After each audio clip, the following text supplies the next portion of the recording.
Hello नमस्कार दोस्तों, स्वागत है आपका आज के मुख्य समाचारों की वीडियो में। जी हां दोस्तों, आपको यहां पर देखने को मिलेंगी सुबह से लेकर शाम तक की तमाम बड़ी खबरें, मुख्य समाचार, ब्रेकिंग न्यूज अपडेट्स के रूप में। तो दोस्तों आपसे रिक्वेस्ट है इस वीडियो को ज़्यादा से ज़्यादा लाइक और शेयर करें। तो दोस्तों सीधे चलते हैं आज की पहली बड़ी खबर की ओर। बीमारी से बदहाल अर्थव्यवस्था को उबारने के लिए आरबीआई ने किए कई बड़े ऐलान। प्रधानमंत्री नरेंद्र मोदी ने की आरबीआई की तारीफ। जी हाँ दोस्तों, आरबीआई यानी कि रिजर्व बैंक ऑफ इंडिया ने हाल ही में जो कदम उठाए हैं उनके लिए प्रधानमंत्री नरेंद्र मोदी ने तारीफ की है। प्रधानमंत्री ने कहा है कि यह कदम छोटे कारोबारियों, किसानों और गरीब तबकों के लिए फायदेमंद होगा। दोस्तों आपकी जानकारी के लिए बता दें, आरबीआई गवर्नर शक्तिकांत दास ने कहा है कि नकदी की कमी नहीं होने दी जाएगी। दरअसल दोस्तों पुरानी सुस्ती से ही अर्थव्यवस्था उभरी नहीं थी और सरकार और आरबीआई नकदी बढ़ाकर जान डालने की कोशिश कर रहे थे। इसी बीच यह महामारी सुनामी की तरह आई और सारी कवायद न सिर्फ पीछे हो गई बल्कि नेगेटिव दिशा में चली गई। दोस्तों खुद शक्तिकांत दास मान रहे हैं कि विश्व की इकोनॉमी को $9 ट्रिलियन का साल भर में नुकसान हो जाएगा, जबकि स्टेट बैंक की रिसर्च कहती है कि भारत की अर्थव्यवस्था में 12 लाख करोड़ रुपए डालने पर ही अर्थव्यवस्था पटरी पर आएगी। ऐसे में आरबीआई ने जो किया है वह ठप पड़े बिजनेस को चलाकर अर्थव्यवस्था का पहिया शुरू करने की तरफ बढ़ाया गया कदम है। दोस्तों आरबीआई ने नाबार्ड, सिडबी और एनएचबी के लिए 50,000 करोड़ रुपए की व्यवस्था की है। इसके बाद दोस्तों रुक करते हैं आज की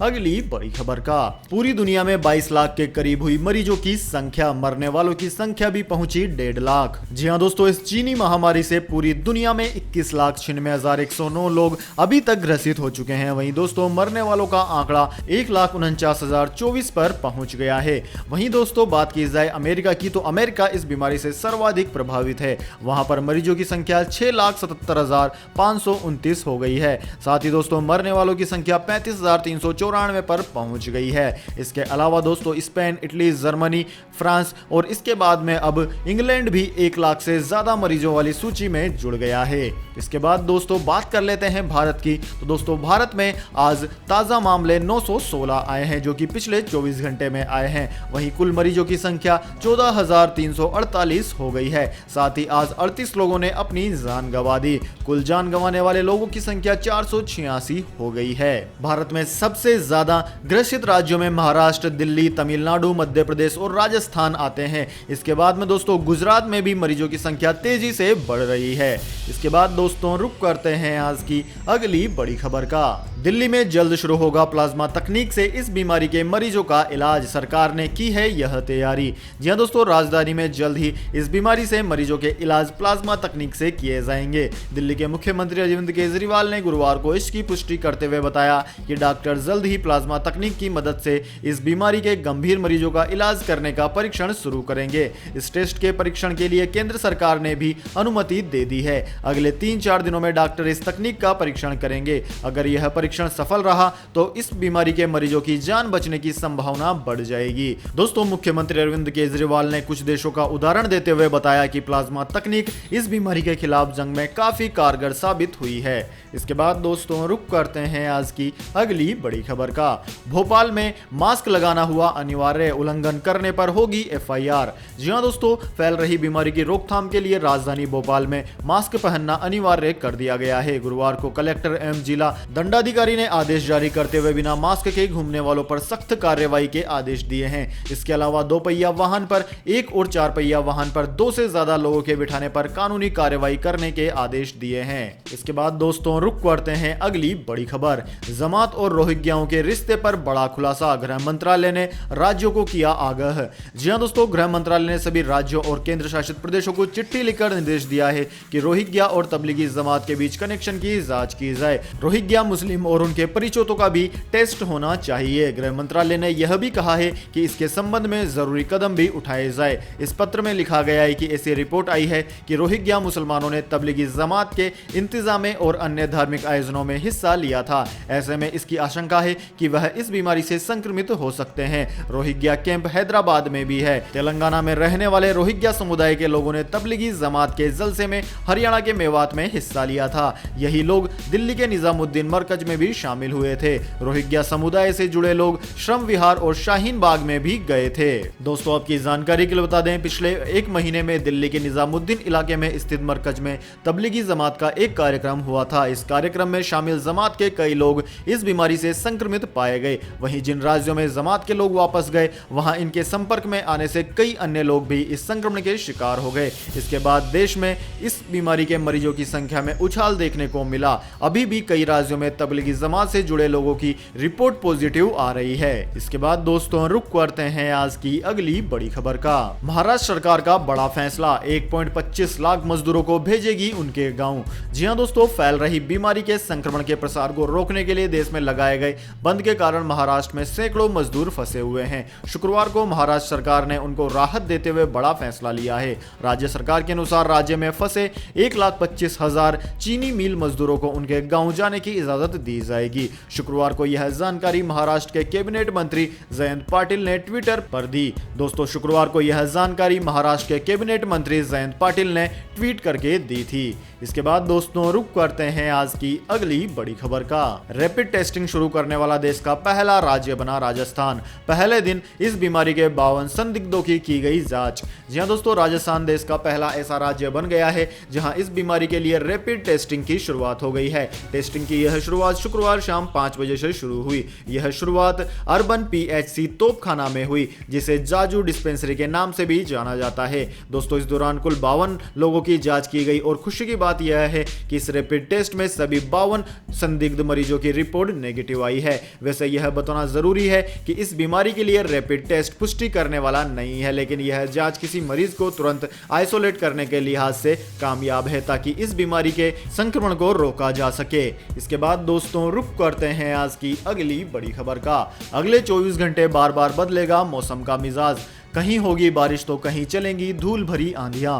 जी हां दोस्तों, तो जाने आज के मौसम समाचार, लेकिन उससे पहले मेरी आपसे एक छोटी सी रिक्वेस्ट है। अगर दोस्तों आपको अभी तक हमारी न्यूज़ पसंद आई है तो इसे एक छोटा सा लाइक जरूर दे दें, क्योंकि दोस्तों यही हमारी मेहनत का फल होता है और इसी से हमें पता चलता है कि आपको हमारी वीडियो पसंद आई है या नहीं। तो दोस्तों जल्दी से जान लेते हैं आज के मौसम समाचार। दोस्तों नॉर्थ इंडिया में गर्मी की शुरुआत हो चुकी है। राजधानी दिल्ली में अधिकतम तापमान तेजी से चढ़ रहा है, हालांकि न्यूनतम तापमान में अभी भी उतनी तेजी नहीं दिखाई गई है। दोस्तों शुक्रवार को पारा 40 डिग्री सेल्सियस के पार जाने की संभावना है। मौसम विज्ञान विभाग का अनुमान है कि अगले 24 घंटे मौसम बार बार अपना मिजाज बदलेगा। देश के कुछ हिस्सों में हल्की से मध्यम बारिश होने के आसार हैं। इससे तापमान में गिरावट आ सकती है। वहीं कुछ हिस्सों में धूल भरी आंधी के साथ हल्की बौछारें पड़ सकती है। मौसम विज्ञान विभाग ने अगले 24 घंटे में जम्मू कश्मीर, लद्दाख, उत्तराखंड और हिमाचल प्रदेश के पहाड़ी इलाकों में अच्छी बारिश होने की उम्मीद जताई है। वहीं दिल्ली, NCR, हरियाणा और पूर्वोत्तर राज्यों में कई जगहों पर हल्की से मध्यम बारिश की संभावना व्यक्त की है। दोस्तों गुरुवार को दिल्ली, NCR में भी कुछ जगहों पर धूल भरी आंधी थी। इस वजह से हवा की गुणवत्ता खराब हुई। राजस्थान में धूल भरी आंधी के साथ हल्की बारिश की संभावना है। इसके बाद दोस्तों रुक करते हैं आज की अगली बड़ी खबर का।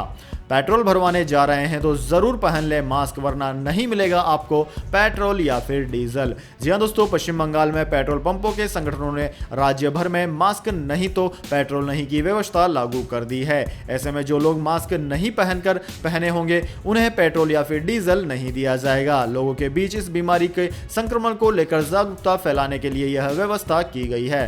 दरअसल दोस्तों पश्चिम बंगाल पेट्रोलियम डीलर्स एसोसिएशन के महासचिव एस कोले ने कहा है कि इस बीमारी को लेकर लोगों के बीच जागरूकता फैलाने के लिए उन मोटरसाइकिल परिचालकों और ड्राइवरों को पेट्रोल डीजल नहीं बेचने का निर्णय लिया गया है जो मास्क नहीं पहने होंगे। इसके बाद दोस्तों रुक करते हैं आज की अगली बड़ी खबर का। 1500 रुपए प्रति 10 ग्राम सस्ता हुआ सोना, जानिए आज के गोल्ड सिल्वर प्राइस। जहां दोस्तों ग्लोबल इक्विटी मार्केट में तेजी और रुपया मजबूत होने के बीच आज सोना और चांदी की कीमतों में गिरावट देखने को मिली है। दोस्तों भारत में बंद की वजह से स्पॉट गोल्ड मार्केट बंद कर दिया गया है। अब सरकार ने इस बंद को 3 मई तक बढ़ा दिया गया है। मल्टी कमोडिटी एक्सचेंज यानी कि MCX पर जून वायदा बाजार में सोने का भाव 1500 रुपए प्रति 10 ग्राम लगकर 45,685 रुपए के स्तर पर आ गया है। वहीं दोस्तों दूसरी ओर चांदी की बात की जाए तो चांदी में 4% की गिरावट देखने को मिली है। जून वायदा वाले चांदी का भाव 42,667 रुपए प्रति किलोग्राम के स्तर पर रहा। इसके बाद दोस्तों रुक करते हैं आज की अगली बड़ी खबर का। पूरी दुनिया को पागल बनाता रहा चीन, अब मरने वालों की संख्या में की 50% की बढ़ोतरी। जी हां दोस्तों, फैल रही बीमारी के कहर के चलते चीन के वुहान में 2500 नहीं बल्कि 4000 के आसपास लोगों ने अपनी जान गंवाई थी। यह खुलासा खुद चीन ने किया है। अंतर्राष्ट्रीय दबाव के बीच बीजिंग ने इस बीमारी से हुई मौतों के नए आंकड़े जारी कर दिए हैं, जिसके मुताबिक वुहान में मृतक संख्या में 50% की बढ़ोतरी के साथ 3870 कर दी गई है, जबकि पहले कहा गया था कि इस बीमारी से यहां पर महज 2579 लोगों की ही मौत हुई है। इसके अलावा दोस्तों संक्रमित मरीजों की संख्या में भी 325 की बढ़ोतरी की गई है। पूरे चीन की बात करें तो संशोधित आंकड़ों के सामने आने के बाद मरने वालों की तादाद 4362 और संक्रमितों की संख्या 82,692 पहुंच गई है। इसके बाद दोस्तों रुक करते हैं आज की अगली बड़ी खबर का। ब्रिटेन ने चीन को दी खुलेआम धमकी, कहा हर हाल में देने होंगे इन सवालों के जवाब। जी हां दोस्तों, चीन से शुरू हुई यह बीमारी पूरी दुनिया में तबाही मचाई हुई है। चीन ने तो इस पर काबू पा लिया, लेकिन अन्य देश खासकर अमेरिका, ब्रिटेन, इटली और स्पेन लगातार इसका प्रकोप झेल रहे हैं। ऐसे में इस बीमारी को लेकर चीन की चुप्पी लगभग सभी देशों को नागवार गुजर रही है। इसे लेकर ब्रिटेन ने भी अब चीन को धमकी दे डाली है। ब्रिटिश विदेश सचिव डोमिनिक रेब ने गुरुवार को कहा कि इस बीमारी को लेकर चीन को कुछ कठिन सवालों के जवाब देने ही होंगे। चीन को यह बताना होगा कि इस महामारी की शुरुआत कैसे हुई। दरअसल दोस्तों, पत्रकारों को ब्रीफिंग देते हुए गुरुवार को रेब ने कहा कि इस संकट की गहराई से समीक्षा करनी होगी। यह पता लगाना जरूरी है कि इस प्रकोप की शुरुआत चीन के शहर वुहान में कैसे हुई। विदेश सचिव ने कहा कि दुनिया को यह पता लगाना होगा कि महामारी के शुरुआती दिनों में चीन में क्या क्या हुआ था। इसके बाद दोस्तों रुक करते हैं आज की अगली बड़ी खबर का।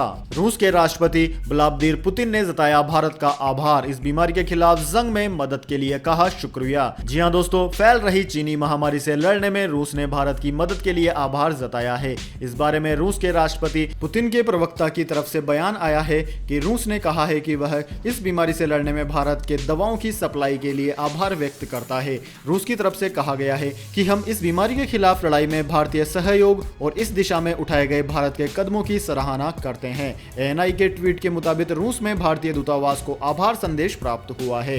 तो दोस्तों यह थे आज के मुख्य समाचार। इसके बाद दोस्तों बारी आती है आज के माइंड क्विज क्वेश्चन की। जी हां दोस्तों, एक आसान से सवाल का जवाब देकर आप जीत सकते हैं एक अमेजिंग सरप्राइज गिफ्ट हमारे यूट्यूब चैनल की ओर से। तो दोस्तों आज का सवाल आपकी स्क्रीन पर आ चुका है। दोस्तों आपको बताना है आजाद हिंद फौज के संस्थापक का नाम क्या है। जी हां दोस्तों, अगर आप जानते हैं कि आजाद हिंद फौज के संस्थापक का नाम क्या है तो जल्दी से उनका नाम कमेंट बॉक्स में लिख दीजिए। अगर आपका जवाब होता है एकदम सही और आप चुन ले जाते हैं लक्की विजेता के रूप में, तो आपको मिलेगा एक अमेजिंग सरप्राइज गिफ्ट हमारे यूट्यूब चैनल की ओर से। तो दोस्तों जल्दी से अपना उत्तर कमेंट बॉक्स में लिख दीजिए, वीडियो को लाइक कर लीजिए और चैनल को सब्सक्राइब करके बेल आइकन भी दबा लीजिए। धन्यवाद। वंदे मातरम। जय हिंद, जय भारत।